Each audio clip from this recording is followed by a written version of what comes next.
Saudi রাষ্ট্রদূতকে ফাঁদে ফেলে $5 million চাঁদা দাবির অভিযোগ উঠেছে বিশেষ ক্ষমতা আইনে আটক মডেল মেঘনা আলম ও তার সহযোগী ব্যবসায়ী মোহাম্মদ দেওয়ান সমীরের বিরুদ্ধে।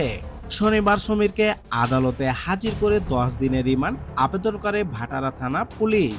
শুনানি শেষে ম্যাজিস্ট্রেট সানা ফারজানা হকের আদালতে 5 দিনের রিমান্ড মঞ্জুর করেন। ঢাকা মহানগর দায়রা জজ আদালতের প্রধান পাবলিক প্রসিকিউটর ওমর ফারুকী এ তথ্য নিশ্চিত করেন। তিনি বলেন, দেওয়ান সমীর বিভিন্ন দেশের রাষ্ট্রদূতকে ফাঁদে ফেলতে সুন্দরী তরুণীদের ব্যবহার করেন। এরকম একটি ঘটনায় মেঘনা আলমকে সৌদি রাষ্ট্রদূত ইসা বিন ইউসুফ আল তুহিনের সঙ্গে পরিচয় করিয়ে দেন। এরপর মেঘনা আলমকে দিয়ে সৌদি রাষ্ট্রদূতকে ফাঁদে ফেলে $5 মিলিয়ন দাবি করে।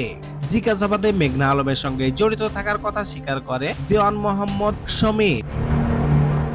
এছাড়াও মোবাইলে একই ঘটনার সঙ্গে জড়িত থাকার প্রমাণ পাওয়া গেছে বলে জানান তদন্তকারী কর্মকর্তা।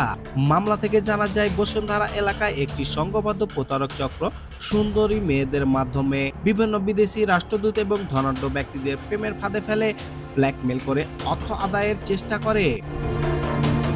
গত 10 এপ্রিল রাত 10:30টায় আসামি দেওয়ান সমীরকে সেখানেই পাওয়া যায়।